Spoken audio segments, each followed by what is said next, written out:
आप सब खैरियत से होंगे। दिस इज मी, मैं अमन। स्टूडेंट, आज के इस वीडियो लेक्चर में हम अपने चैप्टर नंबर 2 को स्टार्ट करेंगे। प्रीवियस वीडियो में हमने चैप्टर नंबर 1 को कंप्लीट किया, तमाम टॉपिक को, तमाम न्यूमेरिकल को सॉल्व किया। आप प्लेलिस्ट में वीडियो मौजूद है चैप्टर नंबर 1 की, आप देख सकते हैं। इंशाल्लाह आज की इस वीडियो में हम अपने चैप्टर नंबर 2 का आगाज करेंगे। ठीक है, तो चैप्टर नंबर 2 हमारा है acid, base and salt. Complete chapter जो है वो डिपेंड करता है एसिड के ऊपर, बेस के ऊपर और साल्ट के ऊपर। ठीक है, बहुत ही छोटा चैप्टर है, बहुत इंपॉर्टेंट चीज़ है जिससे हम डिस्कस करेंगे और आपके एग्जाम पॉइंट ऑफ व्यू के लिए भी इंपॉर्टेंट है। सही है, तो एसिड, बेस, सॉल्ट, इन तमाम चैप्टर को स्टार्ट करने से पहले कुछ एक चीज़ है जिसे हम डिस्कस करेंगे, जिसका कॉन्सेप्ट आप पहले ही पढ़कर आ चुके हैं क्लास 9 में। हम उसे रिवाइज करेंगे और इसे समझेंगे। तो हमारे पास हमने अक्सर पढ़ा होगा कंपाउंड को। ठीक है स्टूडेंट, कंपाउंड क्या होता है? व्हेन टू और मोर एटम्स, जब एक या एक से ज्यादा एटम आपस में कंबाइन होते हैं इन अ फिक्स रेशियो, एक फिक्स रेशियो में। अब ये फिक्स रेशियो क्या है? जैसे हमारे पास है स्टूडेंट वाटर H2O। ठीक है, जैसे हमारे पास है वाटर, तो वाटर अपने एक फिक्स रेशियो पे है। सबसे पहले वाटर के अंदर दो एटम है जो कि आपस में कंबाइन है। अब फिक्स रेशियो में कैसे कंबाइन है? हाइड्रोजन हमारे पास 2 है और हमारे पास ऑक्सीजन 1 है, तो 2:1 के रेशियो में ये क्या है? फिक्स है। तो ये हमारे पास एक कंपाउंड है जो कि दो एटम से मिलकर बना है, कंबाइन हुआ है एक फिक्स रेशियो में। सही है, अब कंपाउंड जो है हमारे पास स्टूडेंट वो 3 तरीके के होते हैं। ठीक है, सबसे पहला हमारे पास या तो वो एसिड होगा, ठीक है, या तो वो बेस्ड होगा, या फिर वो हमारे पास साल्ट होगा। कोई भी कंपाउंड हो वो 3 तरीके के होंगे, या तो वो एसिड होगा, या तो वो बेस होगा, और अगर वो एसिड या बेस नहीं है तो या फिर वो साल्ट होगा। ठीक है, तो इस पूरे जो हम टॉपिक में एसिड, बेस को डिस्कस करेंगे, साल्ट को डिस्कस करेंगे, दे ऑल 3 आर कंपाउंड, ये कंपाउंड ही है। ठीक है, अब हम चेक करते हैं कि हमारे पास एसिड और बेस है क्या, हमें कब पता चला इसके बारे में और इनकी प्रॉपर्टीज क्या है। तो सबसे पहले अगर हम डिस्कस करें स्टूडेंट एसिड को, तो 15th सेंचुरी में हमें पता चला कि एसिड एक लैटिन वर्ड है। ठीक है, एक लातीनी जबान का लफ्ज है, एक लैटिन वर्ड है जिसे हम एसिडस कहते हैं। एसिडस का मतलब होता है सार इन टेस्ट। अब इसको जो है, इसकी प्रोनाउंसिएशन बहुत से लोग सावर कहते हैं, सावर, बहुत से लोग इसे कहते हैं सार। ठीक है, आप इसे करेक्ट कर लीजिएगा। जायका इसका कैसा है कि ये खट्टा होता है। ठीक है, जैसे हमारे पास लेमन है, ठीक है, ऑरेंजेस अगर खट्टे हो, तो बहुत से फ्रूट जब अच्छी तरीके से बने नहीं होते, पके नहीं होते, तो उनका जायका कैसा होता है? सावर इन टेस्ट। ग्रेप्स है, तो हमारे पास तमाम जो कंपाउंड जिनका टेस्ट कैसा है? सावर है, खट्टा है, वो हमारे पास क्या है? एसिड है। सही है, ये बात कब पता चली हमें? 15th सेंचुरी में पता चली। आगे हमारे पास लिखा है कि ये जो एसिड होते हैं ये 2 किस्म के होते हैं। एक हमारे पास ऑर्गेनिक एसिड होता है, दूसरा हमारे पास इनऑर्गेनिक एसिड होता है। ठीक है, इनऑर्गेनिक एसिड को हम मिनरल एसिड भी बोलते हैं। Inorganic also called mineral acid. Organic acid कौन से होते हैं स्टूडेंट? सबसे पहला सिट्रिक एसिड। सिट्रिक एसिड जो आपके लेमन में होता है, नींबू में, जो आपके पास ऑरेंजेस में होता है, ग्रेप्स में होता है, विच मीन ज्यादातर फ्रूट्स में हमारे पास जो एसिड पाया जाता है, यानी कि जो खट्टापन, जो खट्टा उसका टेस्ट होता है ड्यू टू दी एसिड, वो हमारे पास होता है सिट्रिक एसिड, और वो एक ऑर्गेनिक एसिड है। इनऑर्गेनिक या मिनरल एसिड जिसे हम लेबोरेटरीज में प्रिपेयर कर सकते हैं, जैसे कि हमारे पास है HCl, H2SO4, HNO3। ठीक है, HCl हमारे पास क्या होता है? स्टमक में। ठीक है, H2SO4 हमारे पास ज्यादातर बैटरीज में होता है, जो कि इनऑर्गेनिक एसिड है। NHO3 जो कि हमारे पास फर्टिलाइजर्स में होता है, जो कि एक इनऑर्गेनिक या मिनरल एसिड है। ठीक है, अब अगर हम मजीद बात करें ऑर्गेनिक एसिड की, तो जैसे हमारे पास एस्कॉर्बिक एसिड है जो कि विटामिन सी में होता है, हमारे पास लैक्टिक एसिड है जो कि सोरिंग मिल्क यानी हम जो दूध के जरिए जो हम जैसे कर्ड है, योगर्ट्स है, तो ये हमारे पास लैक्टिक एसिड होता है। उसके बाद हमारे पास है एसिटिक एसिड, जैसे विनेगर, सिरका, सफाइड विनेगर होता है। अच्छा, मेलिक एसिड एप्पल्स में ज्यादातर, तो फ्रूट्स में ज्यादा अमाउंट में आपके पास ऑर्गेनिक एसिड्स होते हैं। ठीक है, तो ये तो हमने बात कर ली कि एसिड 2 टाइप के होते हैं, कौन कौन से होते हैं। Now we discuss about some properties of acid. अगर हम एसिड के प्रॉपर्टीज की बात करें तो सबसे पहली प्रॉपर्टी आप ये लिखोगे कि दैट इज सार एंड टेस्ट। ये जायके में कैसे होते हैं स्टूडेंट? खट्टे होते हैं। दूसरा, change litmus paper blue to red, कि ये अगर हमें चेक करना हो कि ये कंपाउंड हमारे पास एसिड है या बेस है तो हम एक किस्म के पेपर का इस्तेमाल करते हैं जिसे हम लिटमस पेपर कहते हैं। ठीक है स्टूडेंट, तो लिटमस पेपर को अगर हम डिप करेंगे उस कंपाउंड के अंदर तो अगर उस ब्लू लिटमस पेपर ने अपना कलर तब्दील कर लिया और रेड हो गया तो इसका मतलब वो एसिड है। एसिड की ये प्रॉपर्टीज है कि वो litmus paper, blue litmus paper को चेंज कर लेता है रेड लिटमस पेपर में। ठीक है, यानी वो ब्लू कलर का जो लिटमस पेपर है जब आप कंपाउंड में डैप करोगे उसको तो वो क्या होगा? अपना रंग बदल देगा। ठीक है, ब्लू से रेड हो जाएगा। इसी तरह हमारे पास एसिड की प्रॉपर्टी की एक प्रोसेस होता है नेचर में, यानी कि डिस्ट्रॉय कर देने वाली चीज। ठीक है, एसिड डिस्ट्रॉय, अगर हम कपड़ों में एसिड लग जाए कपड़ों को फाड़ना शुरू कर देगा, दाग आ जाएगा।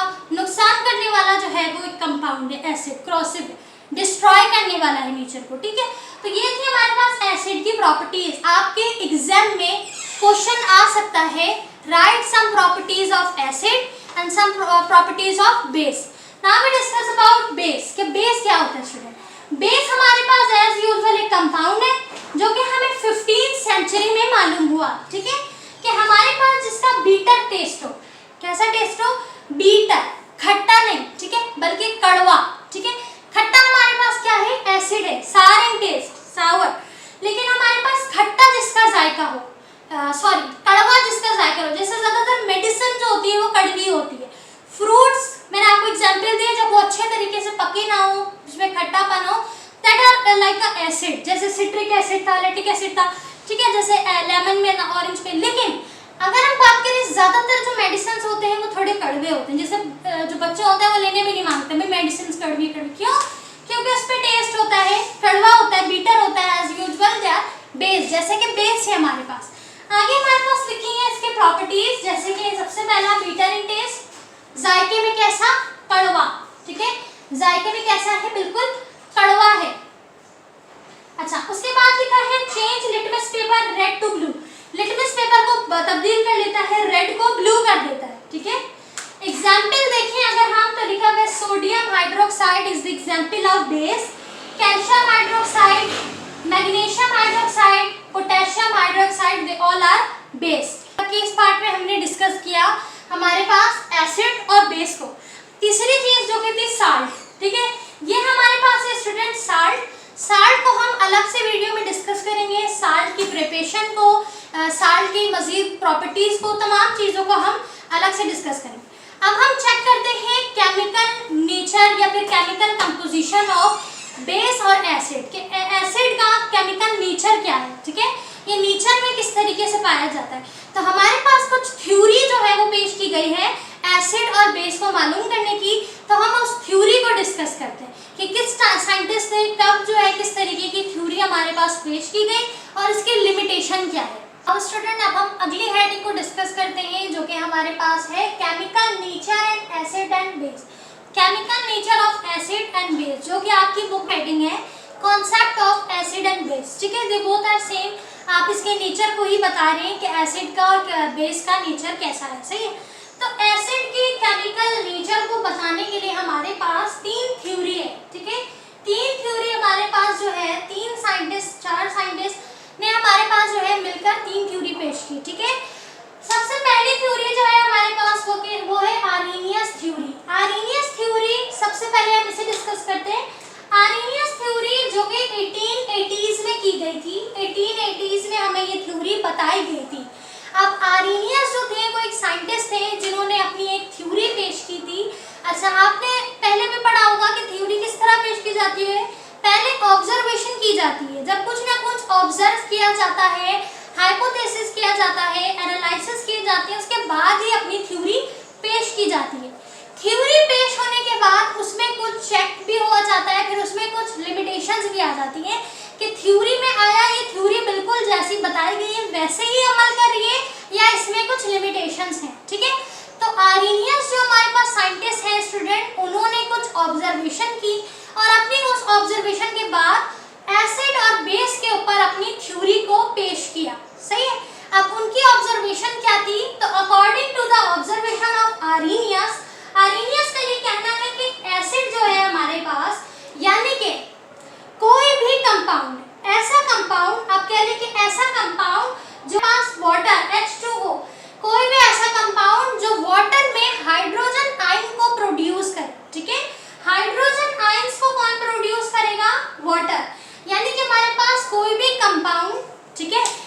क्या वाटर भी एक कंपाउंड ही है? इस तरीके का कोई भी आप कंपाउंड ले लें, जैसे हमारे पास कार्बन डाइऑक्साइड मिसाल के तौर पे, अगर वो वाटर के अंदर हाइड्रोजन आयंस को प्रोड्यूस करे तो वो हमारे पास एसिड है।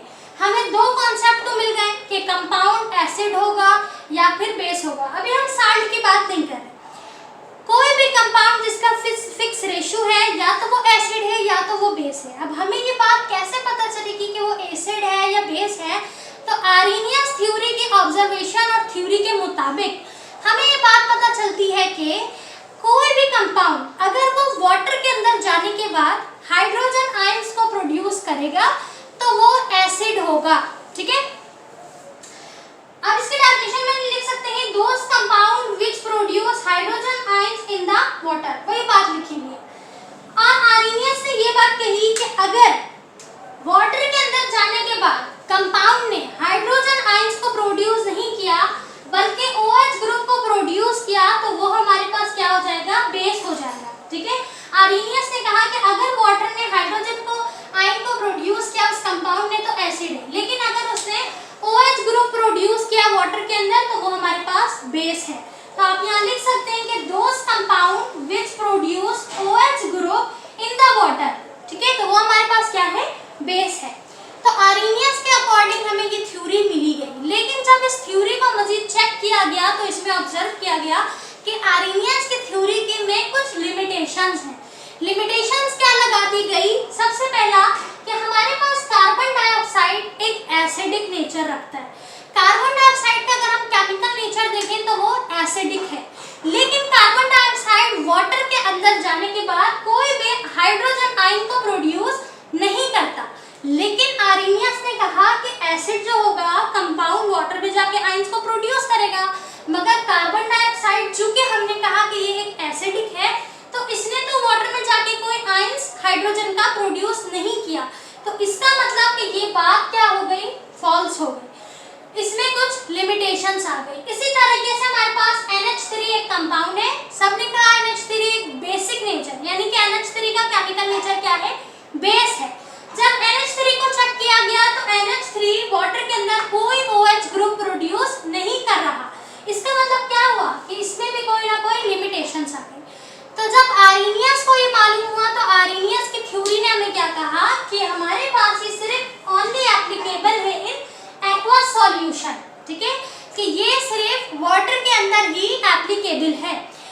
तो अगर हम इस चीज को देखें कि एसिडिक नेचर के बारे में उन्होंने बताया कि वाटर के अंदर जब कोई कंपाउंड जाएगा तो वो हाइड्रोजन आयन को प्रोड्यूस करेगा।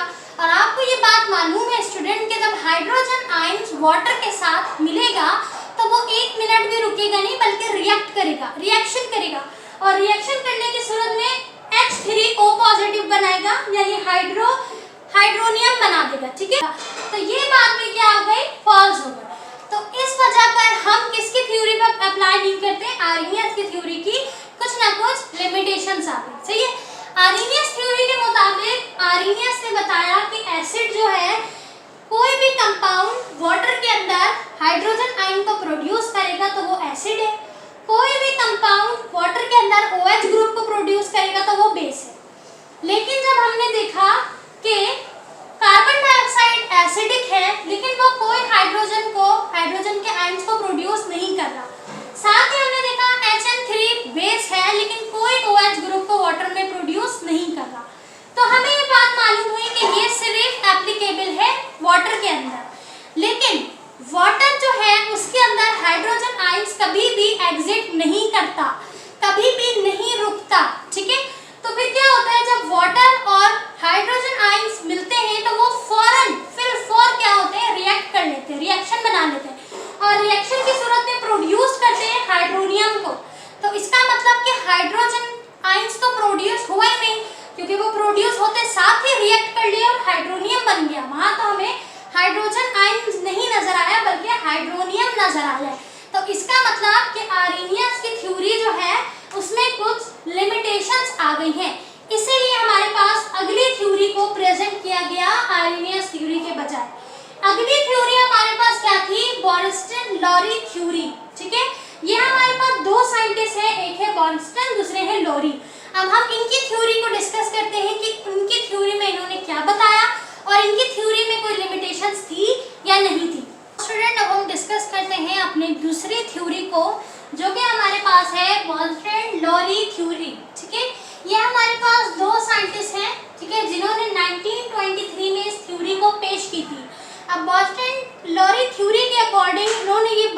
बताई हमें कि इन्होंने ऑब्जर्व किया कि एसिड जो है स्टूडेंट वो किसको, हाइड्रोजन आइंस को, प्रोटीन को क्या करेगा, प्रोटॉन को डोनेट करेगा, ठीक है।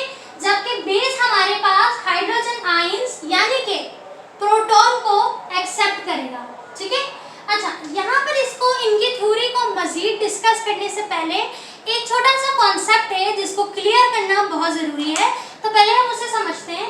देखिए, अगर मैं एक एटम लूं, ठीक है, जैसे मेरे पास कोई भी एक एटम है हाइड्रोजन का, ठीक है, मेरे पास हाइड्रोजन का एक एटम है। अब आपको पता है एटम में हमारे पास दो चीजें हैं, इलेक्ट्रॉन और प्रोटॉन और न्यूट्रॉन। न्यूट्रॉन तो हमारा न्यूट्रल होता है जिसमें कोई चार्ज नहीं होता, लेकिन अगर मैं चार्ज पार्टिकल की बात करूं जैसे इलेक्ट्रॉन और प्रोटॉन की स्टूडेंट, तो इलेक्ट्रॉन जो कि रिवॉल्व कर रहा है अराउंड द न्यूक्लियस, इलेक्ट्रॉन के ऊपर नेगेटिव चार्ज है, राइट, और प्रोटॉन के ऊपर क्या है, पॉजिटिव चार्ज है। तो अगर मैं हाइड्रोजन का एटम लूं तो हाइड्रोजन के एटम में एक इलेक्ट्रॉन है नेगेटिव और एक प्रोटॉन है पॉजिटिव चार्ज। नेगेटिव और पॉजिटिव एक दूसरे को क्या करेगा, कैंसिल कर देगा। तो हाइड्रोजन के ऊपर कोई चार्ज नहीं बचा। क्या कोई चार्ज बचा? नहीं। हाइड्रोजन कैसा हो गया, न्यूट्रल हो गया, न्यूट्रल। लेकिन अगर मैं कहूँ कि मेरे पास जो हाइड्रोजन है इसमें से इलेक्ट्रॉन को मैं क्या करूँ, डोनेट कर दूँ, इलेक्ट्रॉन को अपने अंदर से निकाल दूँ, तो मुझ में क्या बचा, सिर्फ पॉजिटिविटी बची, पॉजिटिव चार्ज बचा, ठीक है। तो क्या हो गया, ये हमारे पास हाइड्रोजन के ऊपर पॉजिटिव चार्ज आ गया। और ये पॉजिटिव चार्ज किसकी वजह से आया है, प्रोटॉन की वजह से। तो मैं इसे हाइड्रोजन आयन भी कह सकती हूँ, हाइड्रोजन पॉजिटिव आयन, और मैं इसे प्रोटॉन भी कह सकती हूँ। तो जब भी हाइड्रोजन, इस कॉन्सेप्ट के अकॉर्डिंग, इस थ्योरी के लिहाज से, जब भी आपके पास हाइड्रोजन आयंस को प्रोटॉन बोला जाए तो आपको क्लियर होना चाहिए कि हम हाइड्रोजन आयंस को प्रोटॉन क्यों बोल रहे हैं, क्योंकि हमने इलेक्ट्रॉन इसमें से निकाल दिया है, ठीक है। फॉर एग्जाम्पल, अगर कोई बंदा है, ठीक है, उसके अंदर जो है ना कुछ नेगेटिव आदतें भी हैं, बुरी आदतें हैं, कुछ अच्छी आदतें हैं। जब वो अपने अंदर से सारी बुरी आदतों को निकाल देगा तो उसके अंदर सारी अच्छी आदतें आ जाएंगी। जैसे स्टूडेंट है, एक स्टूडेंट पढ़ने में भी अच्छा है लेकिन थोड़ा शरारती भी है, थोड़ा रूड भी है, बदतमीज भी है, लेकिन अगर वो इन हैबिट को छोड़ दे, बदतमीजी ना करे, रूड ना हो, सीरियसली बिल्कुल संजीदगी के साथ अपनी पढ़ाई करे, तो वो बिल्कुल किस पे आएगा, हम कहेंगे पढ़ने में भी अच्छा है, अखलाक में भी अच्छा है, एग्जाम्पल दे रही हूँ, तमाम चीज़ों में अच्छा है, सही है। तो फिर वो किस में आएगी, अच्छाई में आएगी, ठीक है। वो सारे स्टूडेंट्स में अच्छे जो स्टूडेंट्स हैं, जो पढ़ने में भी अच्छे हैं, टीचरों की रिस्पेक्ट भी करते हैं, बाकी सारी चीज़ें भी अच्छी हैं, शरारती भी नहीं करते, क्लास में शोर भी नहीं करते, तो इन सारी कैटेगरी में आ जाएंगे वो स्टूडेंट। एज यूजुअल जब मैंने हाइड्रोजन में से नेगेटिव चार्ज को निकाला, विच मीन्स इलेक्ट्रॉन को निकाला, तो उसमें सिर्फ पॉजिटिव चार्ज बचा। तो मैं इलेक्ट्रॉन को प्रोटॉन कह सकती हूँ, ठीक है। क्यों? क्योंकि प्रोटॉन किस, पॉजिटिव चार्ज किसका है, प्रोटॉन का है। बिल्कुल यही काम हुआ है यहाँ पे स्टूडेंट कि हाइड्रोजन के ऊपर इलेक्ट्रॉन प्रोटॉन दोनों है एटम में, इलेक्ट्रॉन प्रोटॉन एक दूसरे को कैंसिल कर देगा, इसलिए मैंने इलेक्ट्रॉन को हाइड्रोजन में से निकाल दिया, डोनेट कर दिया, किसी को भी, किसी एटम को डोनेट कर दिया, तो हाइड्रोजन के पास पॉजिटिव चार्ज बचा। तो इस पॉजिटिव चार्ज को, पॉजिटिव आयंस को मैं प्रोटॉन बोल सकती हूँ, है ना। तो यहाँ पर मेरे पास लिखा है कि एसिड जो है जब वो प्रोटॉन को डोनेट करेगा, कोई भी कंपाउंड प्रोटॉन को डोनेट करेगा तो वो एसिड होगा। अगर वही कंपाउंड प्रोटॉन को डोनेट ना करे बल्कि प्रोटॉन को ले ले तो वो क्या होगा, बेस होगा। अब हम इनकी थ्योरी को एग्जाम्पल से समझते हैं। देखिए मेरे पास यहाँ पर है HCl, ठीक है। HCl को जब मैंने रिएक्ट करवाया वाटर के साथ, H2O के साथ, तो HCl ने क्या किया, हाइड्रोजन को यानी कि प्रोटॉन को, हाइड्रोजन पॉजिटिव आयन यानी प्रोटॉन को किसको दे दिया, वाटर को दे दिया। तो इस तरह मेरे पास बन गया H3O और क्लोरीन जो था वो सेपरेट हो गया नेगेटिव चार्ज में, ठीक है, क्योंकि प्रोटॉन किसके पास आया है, इसके पास तो नहीं आया, ठीक है। अच्छा, तो मैंने देखा कि जब इन्होंने HCl ने प्रोटॉन वाटर को मेरे क्या किया, डोनेट किया, हाइड्रोजन आयन यानी कि प्रोटॉन को डोनेट किया, तो इसका मतलब हमने पढ़ा था जब कोई कंपाउंड प्रोटॉन को डोनेट करेगा तो वो एसिड होगा। मतलब HCl मेरा क्या है, एसिड है, क्योंकि वो डोनेट कर रहा है। एक्सेप्ट कौन कर रहा है, वाटर एक्सेप्ट कर रहा है, तो वाटर मेरा क्या है, बेस है, सही है। अच्छा, आगे हमारे पास जो प्रोडक्ट बनाया है, इन दोनों ने रिएक्ट करके जो प्रोडक्ट को प्रोड्यूस किया है, अब इन दोनों में से हाइड्रोजन को, आयंस को, प्रोटॉन को जिसने एक्सेप्ट किया, यानी कि हमारे पास ये था, इसने क्या किया, H3O बनाया, पॉजिटिव चार्ज। तो किसके पास है अभी इस वक्त प्रोटॉन, H3O के पास है। तो जिसके पास प्रोटॉन है उसी के अंदर तो ये सलाहियत है कि वो किसी को दे सके। अगर मेरे पास कोई चीज होगी, फॉर एग्जाम्पल किसी फ्रेंड ने मुझसे मांगी है कि अमन तुम मुझे ये किताबें दे दो, सही है।